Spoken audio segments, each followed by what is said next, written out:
It's story time, and you guys get to stare at the ceiling again while I get ready for work. Uh, I did make notes. Notes. So we don't get off topic this time. If y'all have a problem staring at my ceiling, I don't have thousands of followers. I don't make money off of YouTube. I don't edit stuff. I am a single mom that works pretty much full-time hours. And I do everything alone. You get me when you get me, and I have time. I'm getting dressed. I have time. Alright, so story time. Ceiling. Conspiracy theory. Yeah, that's the child's toothbrush.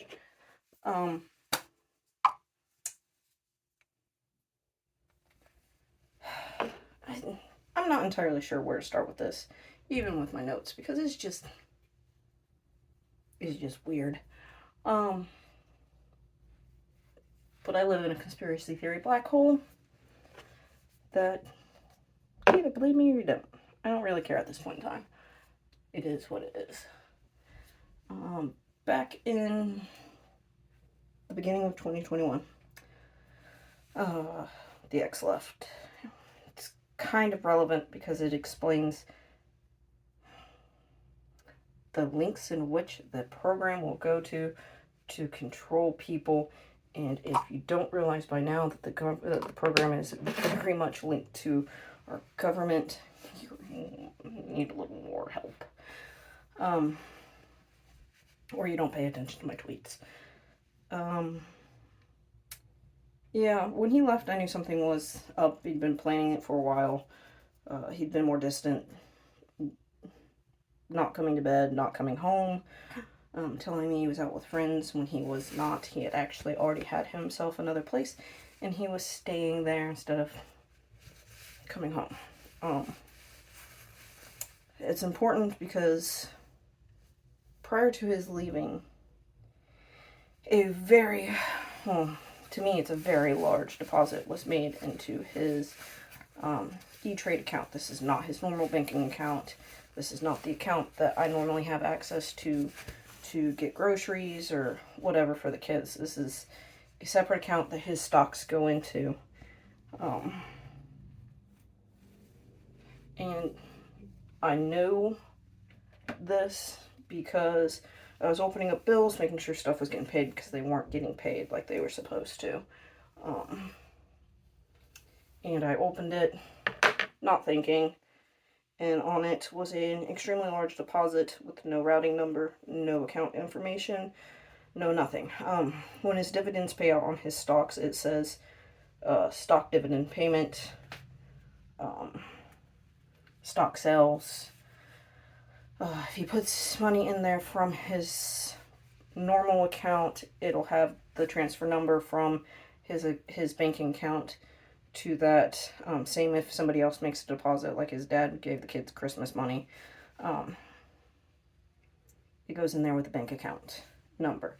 This had no identifying markers, no nothing. And at the time, E-Trade, you could not make cash deposits. Sorry for the ums. Even if you made a cash deposit, it would say cash deposit on it, not be absolutely blank. I thought this was weird. I really didn't think anything of it, just kind of let it pass off until H asked me how much they paid him to leave. Yeah, seriously, people, I have the weirdest life. If it's not all linked together, then it sure as hell seems that way.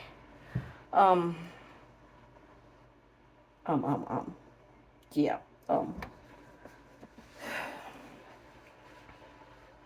So at that point in time, like, okay, cool, this is fine. There's no possible way that somebody paid my, what was then husband, he actually technically still is because the papers have not been filed, have not been signed because I'm waiting on some stuff.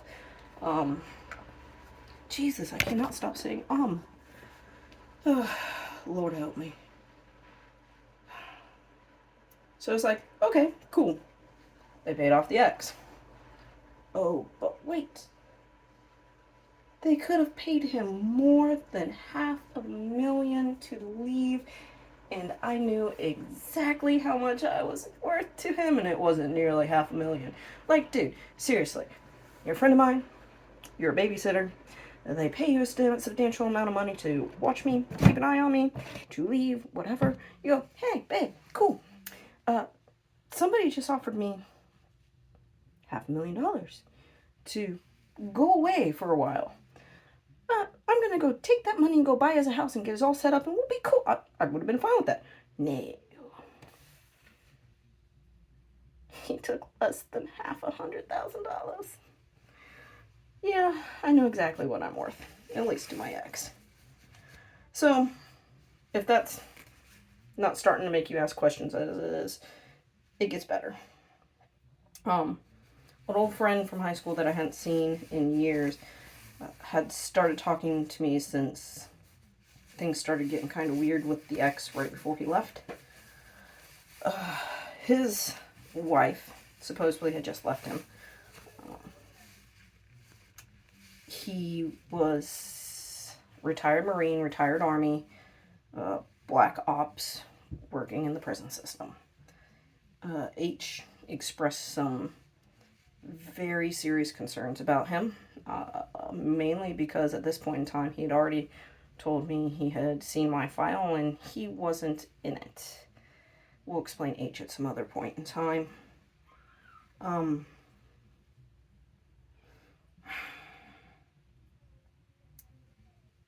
He wanted to spend some time together. I miss my old high school friends. I kind of agreed. It's like, what could be the harm, even if H didn't like him?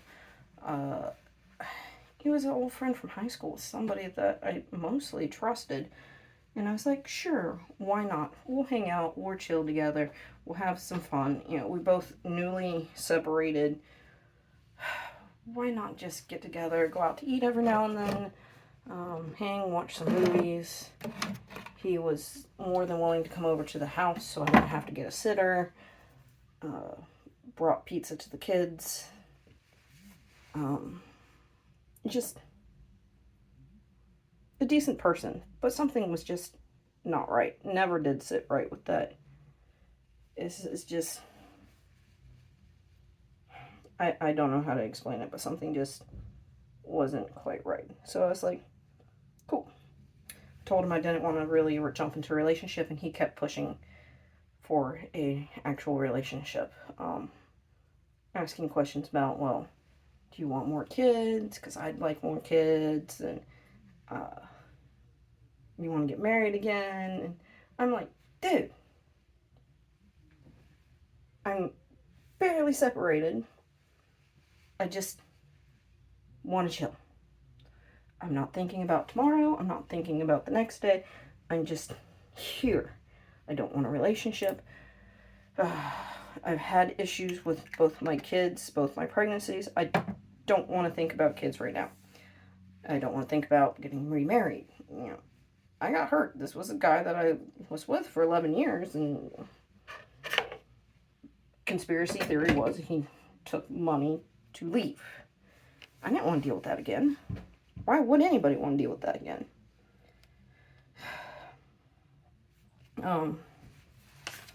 H became a little bit more pushy. He was like, I don't like this. Something's really wrong. We think he works the program. The prison system's the normal stomping grounds for name redacted. Watch your back. Keep an eye on the kids. I don't trust him. I let it ride. I kind of, by this point in time, really, and it has nothing to do with H because I was kind of blowing H off at the moment. Felt like I was being played, but I didn't know to exactly what extent. Just whatever. So everything in general just kept getting weirder. More things were happening, more things were making me more suspicious about what's going on in the world and around me, and just stuff that wasn't adding up. So randomly I decided, fuck it. I asked him, if I was a fun assignment. That was the last time I talked to him. He went pale white and had absolutely nothing else to say to me. Haven't talked to him since, and that was back in 2021. This was a friend. You know, we didn't spend a lot of time together. We didn't talk a lot, but we did occasionally talk. I haven't talked to him at all now. He was paid to spend time with me. They paid off some of his bills to keep an eye on me. Okay. What the hell did I step in? It gets better. I had been volunteering at a farm with some horses, and there was a Green Beret that had started hanging out at the barn with his daughter, and you know, now I'm being followed, I'm being watched. There's vehicles, there's people all watching me, watching the kids, watching the house. So, you know, one could very easily go, oh, you're like over exaggerating, that's not actually happening, blah, blah, blah, this, that, and the other. Until one day I decided to officially point it out to my dad and went, did you catch the truck following us? And he goes, what do you mean? I said, that same black truck has followed us all the way from the house to Greenville. This is an hour and a half drive from us. Granted, there's not a whole lot of ways to get to Greenville from our city, but he followed us to the baseball fields where my nephew was playing baseball. Never got out of the vehicle, stayed in the vehicle, kept an eye on us. When we left, he left and followed us to the restaurant we went to for dinner. My dad goes, yeah, that's not normal. Took him a bit. Guy never got out of his vehicle, never came and ate, just stayed in his vehicle in a parking lot across from us. We left, he followed all the way back to town. So, conspiracy theory, yeah, I'm being followed. It's kind of obvious when you're following somebody from our home to Greenville. It's a one-lane road, and it's not super busy, so it's kind of hard not to make somebody think you're tailing them, but whatever. I got stopped at the base gate at one point in time, and they actually put a tracker on my dad's car. Dad was like, you want me to take it off? And I was like, nah, leave it. Let them follow us. I ain't got nothing to hide from these people. Who cares? But it keeps getting better. My background check has been flagged by the DIA and Homeland Security since, I don't even know. It started when I worked for Michaels back in 2012, where my manager and I in security had to have a conversation with them in corporate. That was fun. That's a different story though. Where I was looking for work after my husband left, my background was constantly getting flagged. Nobody wanted to deal with anybody to find out why my background check was flagged. Nobody would talk to me about it. I would get job offers and then have them rescinded or never hear back. The common consensus was nobody would really tell me what was going on. It was more of we don't want to deal with this. You gave me a job offer, you asked me when I could start, we had a start date, and then they'd rescind their offers. One was actually a friend of mine, and he actually stated, I don't know what kind of crazy shit you're into. He says, but the FBI told me you're not allowed to relocate And if I interfered, it was going to be a problem. Because up until this point in time, I'm technically a housewife. I don't have a military background. I'm not a wave maker. I don't cause problems. I'm not in one of these crazy groups of people that are typically watched. My only connection is the program that I was in when I was 8. Well, by this point in time, 8 pretty much makes it clear that somebody somewhere is very worried about me, as in what I can do to them. I'm just a housewife, right? Seriously, what kind of conspiracy crazy asshole did I fall into? So I settle into this acceptance of I'm pretty much trapped in a gilded cage. The ex is still paying for the bills, but I need personally to separate myself from everything and be able to do this on my own. Other things are going on. I'm doing some stuff for some people, odds and ends stuff. Babysitter number 2 comes along. By the way, anybody that's paid to watch me, I call them babysitters. Because, you know, babysitters watch people. Plain and simple. Babysitter number 2 comes around. I was actually given a heads up on him. Not just by H, but by another remote viewer. This remote viewer does not work for our government.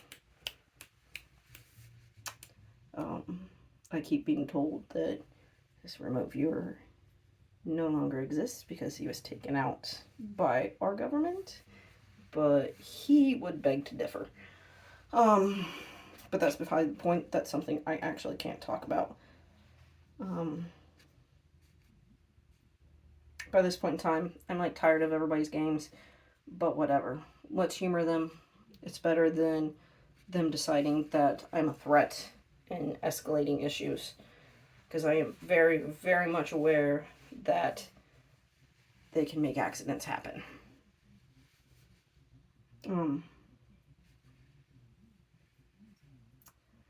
Babysitter was nice enough. Nice guy. Good guy. He only really ever spent time with me when they needed physical eyes on me and somebody actually here with me. Nobody would actually say why, but there's a good possibility there was a threat and somebody wanted somebody close by just to be sure. A relationship with somebody that they pretty much own makes it easier to control an asset and keep close without it looking suspicious. If you don't understand those concepts, go watch some movies. There's more truth to them than you really want to know. Once I got my job and the people that I know in the military deployed, the babysitter pretty much quit coming by. He did one last stop to see who I was talking to. Was able to play it off that it was a friend of mine, and he actually was pretty sure he was able to ID her. But they won't say that. But they weren't worried about her. Found a picture of a friend of mine in my phone. Asked me who it was. It was like he knew who it was already, but I told him it was my uncle Danny. Which they look very similar. He could be my Uncle Danny. Which he seemed to be fine with, and then he gave me my phone back. I have a lot of people that go, "Why'd you let him see your phone?" Well, you're being tracked by the government. You obviously have this big, and he is a Marine, and he is recon, or was recon until he was wounded. And I'm a housewife. What am I gonna do? So it was better to cooperate and show them I don't have anything to hide. They needed to see that I'm not really talking to anybody, and to make them comfortable. You know, they want to keep shit from me and try to keep me in the dark. Let's play their game. He completely stopped talking to me when he retired. No more text messages, no more phone calls, nothing. He was gone. The job he ended up getting after he retired was working for a prison. I was pretty much told that he had become a threat, and there would be no more contact, no goodbye, no nothing, just gone. Ever been ghosted? Same thing. Military is very good at ghosting people. You want to go deeper into my chaos theory? Let's dive a little bit deeper into this batshit crazy world of conspiracy theory series. During my interview for the job that I currently have, I was actually told I was a priority hire. She stated, and I remember this because it just struck me as odd, that she had never interviewed anyone for a job the entire time she's been in management that was a priority hire from the military. I work at a hotel that is where they house military personnel. So it's all military operations, and technically, yeah, whatever.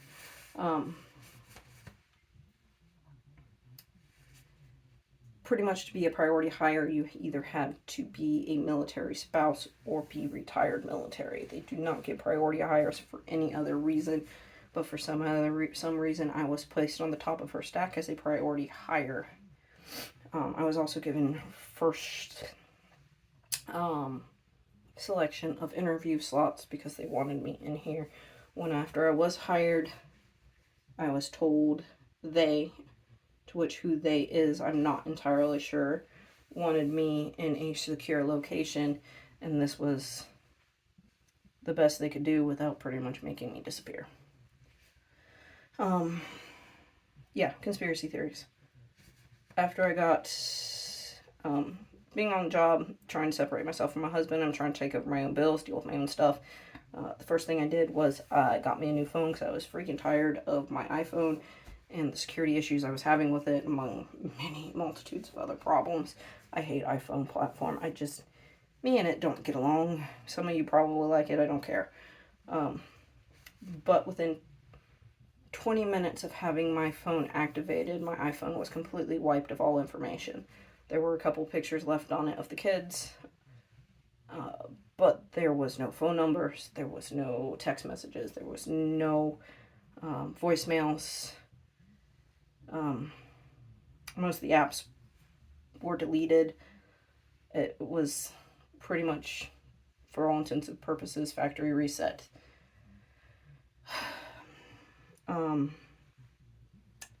To make that even more interesting, if that's not interesting enough for you, when I was trying to switch my old number to my new phone, this is a number that I've had for 20 years,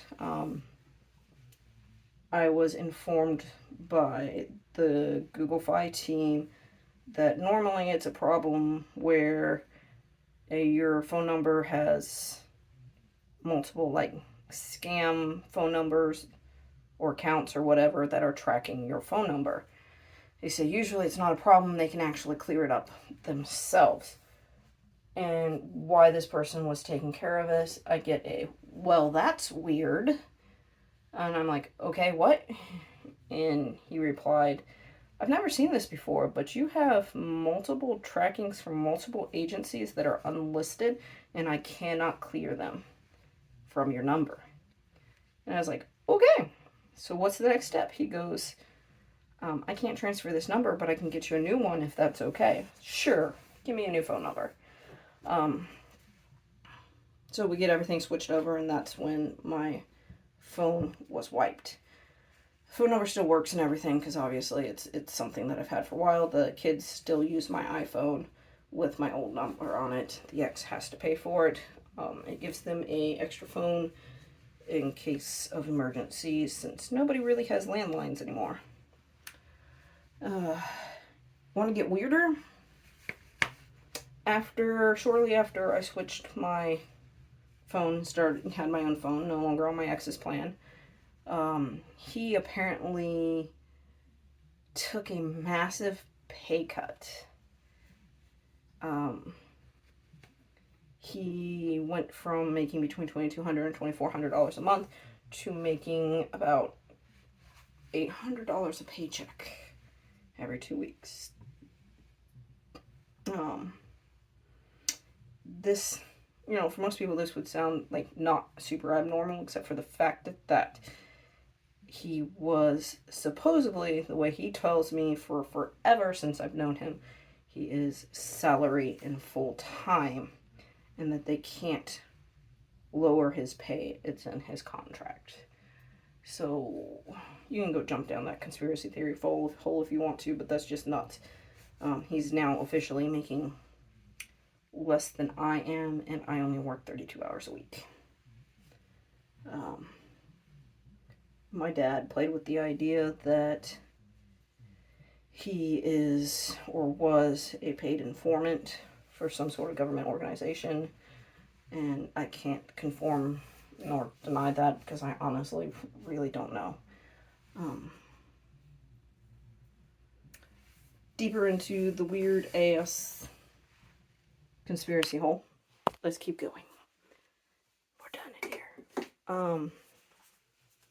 H at some point in time asked me if I still had, in his words, the weird bear unicorn thing. C asked him about it. He was not super happy about C because C has known me just as long as H has, which means they've both known me since I was about 6-7 years old. And yeah. Weird unicorn bear thing. He's not a unicorn. He's a horse. But it's the weird horse bear thing that showed up at my house. I'll tell that story later, too. Yeah, I still have him.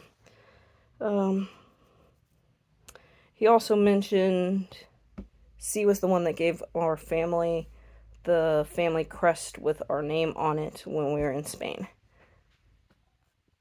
I asked my dad about it. He was like, yeah, I remember that, but I don't remember who gave it to us.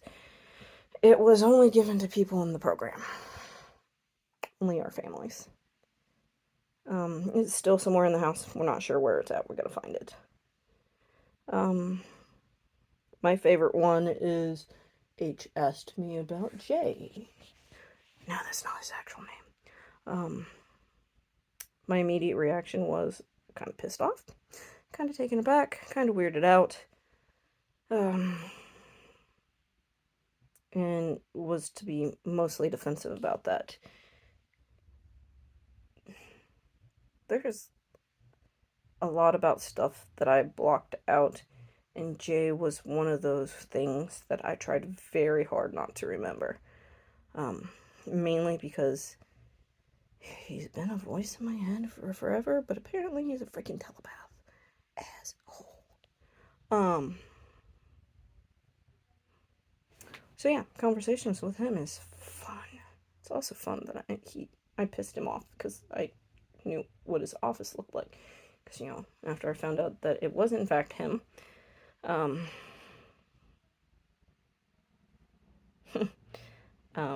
I went and looked for him and found him and pretty much sketched out the full layout of his office, and it agitated him to the point where he actually rearranged his office. Yeah, I'm fun. There's a lot more to it, but this could get stupid long. So I need to finish getting some stuff ready for work and get my lunch together. Anyways, that is the conspiracy rabbit hole. I'll get into some other stuff later. Y'all have a great night. See you later.